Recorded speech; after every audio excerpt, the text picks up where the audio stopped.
बच्चों को मेरा प्यार भरा राधे राधे। बेटा, पिछला लेक्चर हमने आपको वर्ग समीकरण का बताया था कि वर्ग समीकरण कितने तरह के होते हैं, किस तरह से होते हैं, कैसे हम पहचानेंगे। जो दो प्रकार के होते हैं, एक एक्स स्क्वायर अपॉन के और दूसरा A X square plus B X plus C बराबर ज़ीरो। ये दो वर्ग समीकरण के मानक रूप थे और ये हमने आपको बताया था। और उसके बाद हमने आपको ये भी बताया था कि एक्स स्क्वायर अपॉन के वर्ग समीकरण पर आधारित प्रश्नों को हम कैसे सॉल्व करेंगे, वो भी हमने आपको बताया था। और साथ में ये भी कहा था कि ए अभ्यास आप लोग लगा लीजिएगा, मेरे ख्याल से उसमें ऐसी कोई प्रॉब्लम नहीं आई होगी। तो क्योंकि हमने देखा था सभी सवाल इजी थे, कुछ अलग तरीके के थे जो हमने आपको बताए थे। और एक प्रश्न जो 11वां था कुछ था तो उसको विधि ने करके भेजा था, जो कि उसने बिल्कुल सही लगाया था। और तो आज हम वर्ग समीकरण एक्स स्क्वायर अपॉन के पर आधारित वार्तिक प्रश्न यानी वर्ड प्रॉब्लम लेकर के फिर आपके सामने उपस्थित हुए हैं। तो लगाने का तरीका वही है जैसे पहले लगता था, बस आपको सवाल पढ़ना है, सवाल पढ़ करके आपको समझना है, उससे इक्वेशन बनानी है और फिर उस इक्वेशन को सॉल्व करना है। तो चलिए आज लेक्चर 2 में हम आपको वही बताते हैं। पहला एक एग्ज़ाम्पल हमने लिखा है जो आपकी किताब में लिखा हुआ है। और हाँ, एक चीज़ और, काफ़ी बच्चे कह रहे हैं मेरे पास किताब नहीं। क्यों नहीं है किताब भाई? किताब तो चेंज नहीं हुई है, दुकानें खुली हुई हैं, स्कूल नहीं आ रहे, तो इसका मतलब ये थोड़ी नहीं कि बिना किताब के पढ़ाई होगी।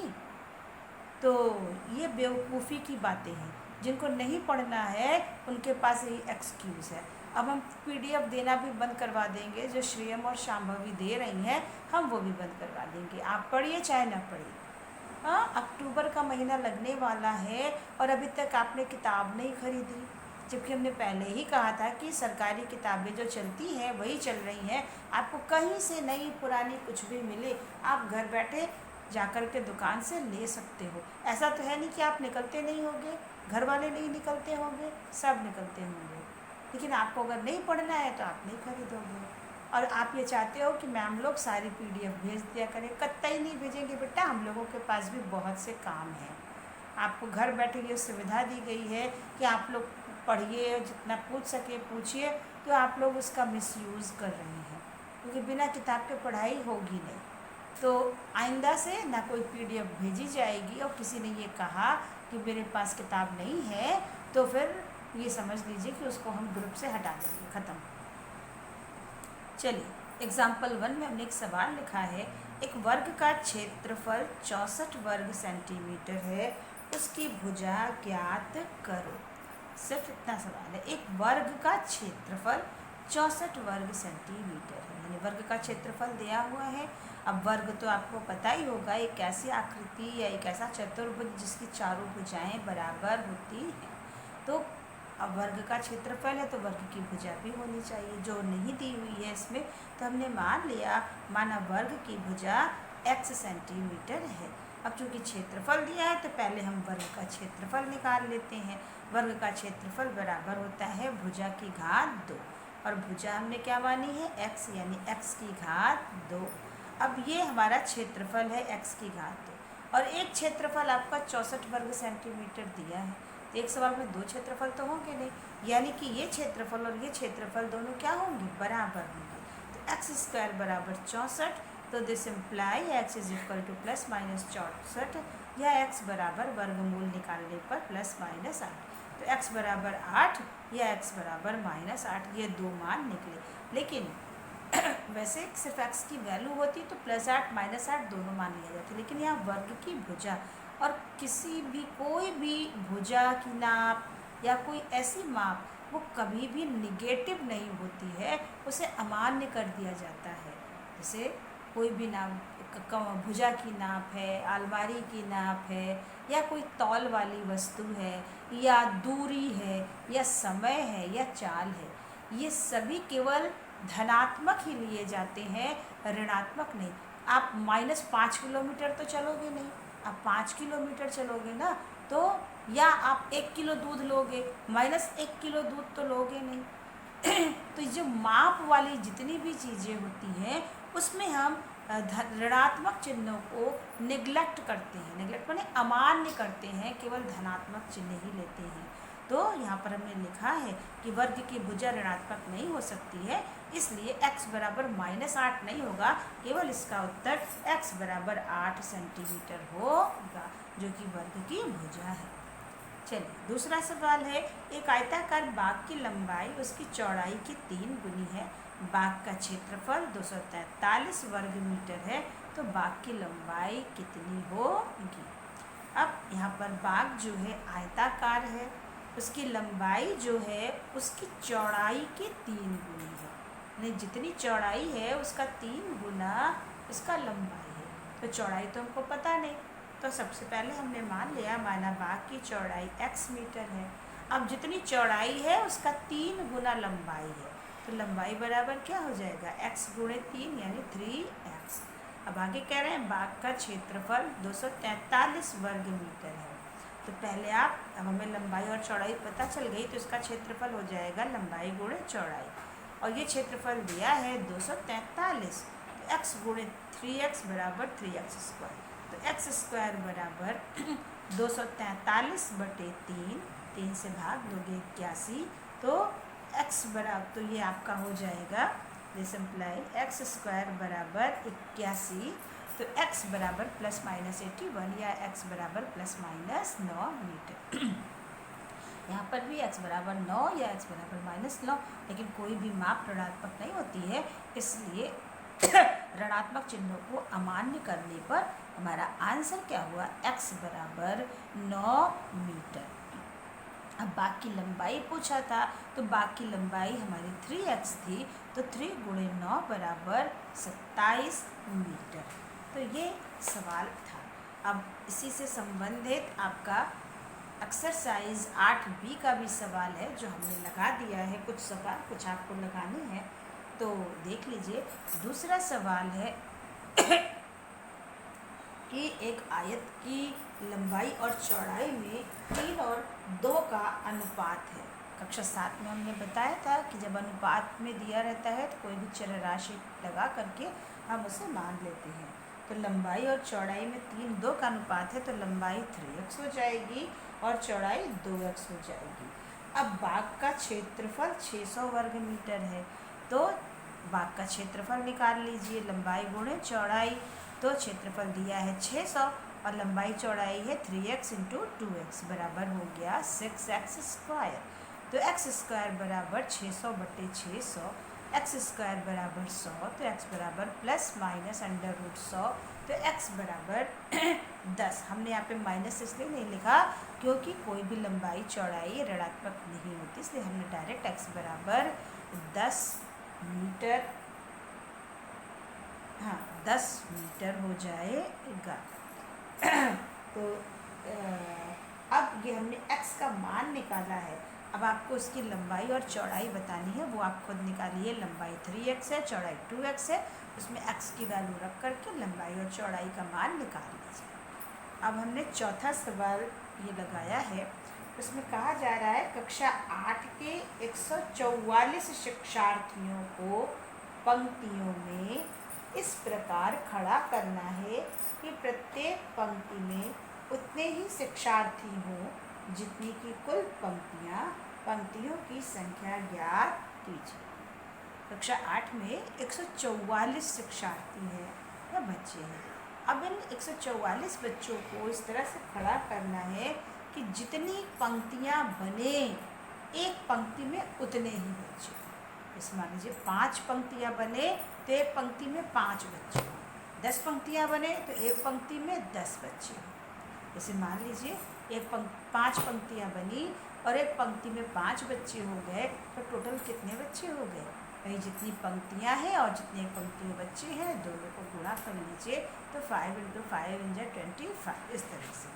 तो अब ना तो हमें पंक्तियों की संख्या पता है और ना ही एक पंक्ति में कितने शिक्षार्थी हैं ये पता है। तो हमने मान लिया कुल पंक्तियों की संख्या x है। और एक पंक्ति में। अब जितनी पंक्तियां हैं उतने ही शिक्षार्थी एक पंक्ति में है, ये हम नहीं कह रहे, आपका सवाल कह रहा है। तो अगर x पंक्तियां हैं तो यानी एक पंक्ति में x शिक्षार्थी भी होंगे। अब ये इतनी पंक्तियां हैं और एक पंक्ति में इतने बच्चे, तो टोटल बच्चे कितने हो गए? कुल शिक्षार्थियों की संख्या x गुणे x बराबर x स्क्वायर, और वहाँ पर भी कुल बच्चों की संख्या दी जा रही है 144, यानी कुल बच्चों की संख्या एक ये भी है, यानी ये संख्या और 144 दोनों क्या हो जाएंगे? बराबर। तो x बराबर प्लस माइनस 144, वर्गमूल निकालोगे तो प्लस माइनस 12। अब x बराबर या तो प्लस 12 होगा या तो माइनस 12, तो बच्चे ऋणात्मक तो होंगे नहीं, तो इसलिए हम माइनस साइन को अमान्य करते हैं। तो टोटल कितने शिक्षार्थी हो गए? 12। अब अगर इतने शिक्षार्थी हैं तो यानी कुल टोटल कितनी पंक्तियां बनी हैं? 12 पंक्तियां बनी हैं, तो पंक्तियों की संख्या हो गई 12। एक हमने 5वां सवाल लगा दिया है कि किसी संख्या के वर्ग का 3 गुना 192 है, संख्या ज्ञात कीजिए। किसी संख्या के वर्ग का, किसी संख्या के, अब हमें संख्या नहीं पता, पहले हमने मान लिया वो संख्या x है।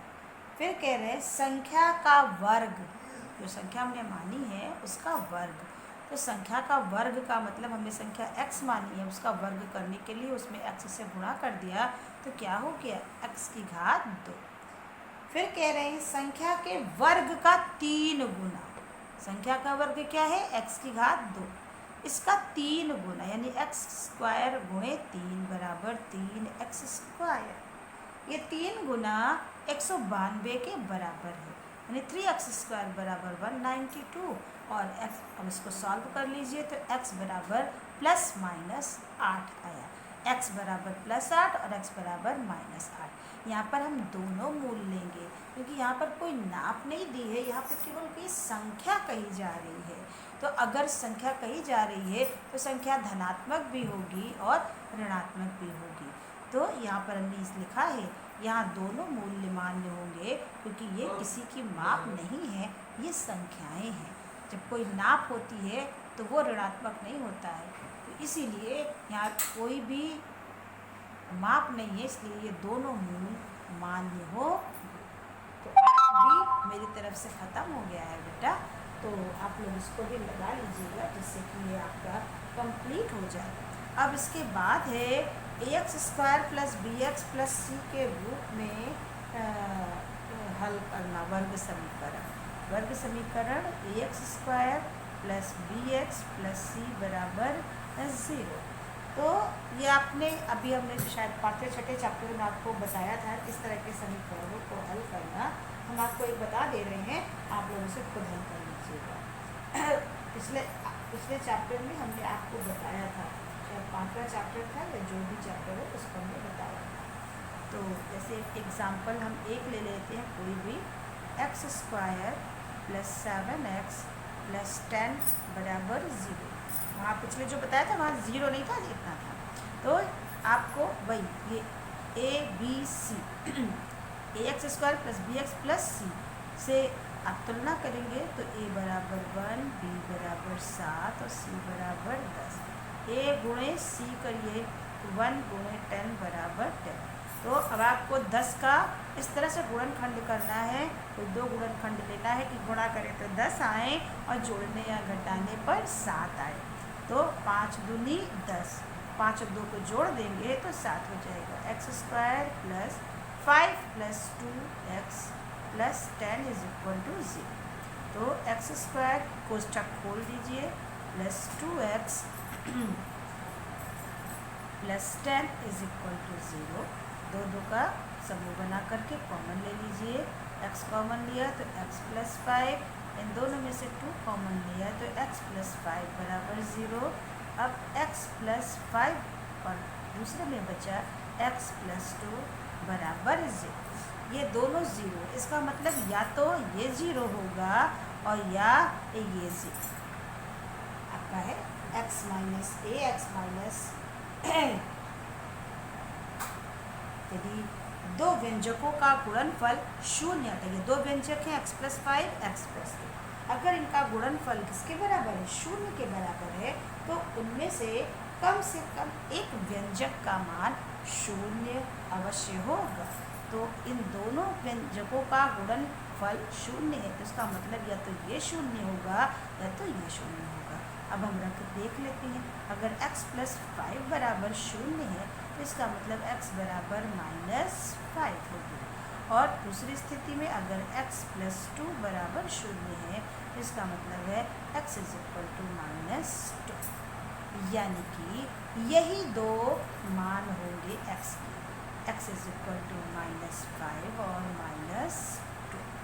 ये दो हमने कल भी बताया था कि किसी भी समीकरण की जितनी घात होती है उसके उतने ही मूल निकलते हैं। अब आप कैसे जानेंगी कि हमने जो निकाला है वो सही निकला है? अगर आपको ये चेक करना है तो आप इसमें से किसी भी मान को उस समीकरण में रख दीजिए, तो बाएं पक्ष में रखिए तो दायां पक्ष आ जाना चाहिए। देखिए ये जांच है, आप खुद ही जांच कर सकते हैं। मेरा समीकरण था x² + 7x + 10 बराबर 0। अब x बराबर -5 रखने पर, क्योंकि हमने 5 मान निकाला है, x बराबर -5, तो x² यानी -5 का होल स्क्वायर + 7 x की जगह -5 + 10 बराबर 0। ये हो गया +25 - 7 × 35 + 10 बराबर 0। ये दोनों जुड़ जाएंगे, 35 - 35 बराबर 0, तो आपका ये 0 बराबर 0। देखिए दायां और बायां पक्ष बराबर हो गया कि नहीं। इसका मतलब है कि आपने जो मान निकाला है वो सही निकाला। इसी तरह से दूसरे वाले को भी रख करके चेक कर सकती हैं कि वो मूल भी सही निकला है या नहीं। तो हमने ये इस तरह का गुणनखंड आपको बताया। केवल आपको यहाँ पर यही करना है कि इन दोनों का गुणनखंड अगर शून्य है तो दोनों को शून्य के बराबर रखना होगा, तो x की वैल्यू निकल आएगी। बस इतना ही आपको करना है। तो इस तरह के सवाल हमने आपको पहले कराए हैं, आप इसको कर लीजिएगा और पेड़ सी भी लगा लीजिएगा। जो नहीं समझ में आएगा वो हमसे पूछ लीजिएगा। तो दक्षता अभ्यास में भी सब उसी तरह के सवाल हैं, लेकिन हम अभी एक लेक्चर में और आपको दक्षता अभ्यास के कुछ सवाल बता करके ये चैप्टर खत्म। तो अगर आपको समझ में आ गया हो सभी बच्चों को, तो ढेर सारा लाइक करिए, शेयर करिए और चैनल को सब्सक्राइब करिए। तो आज के लिए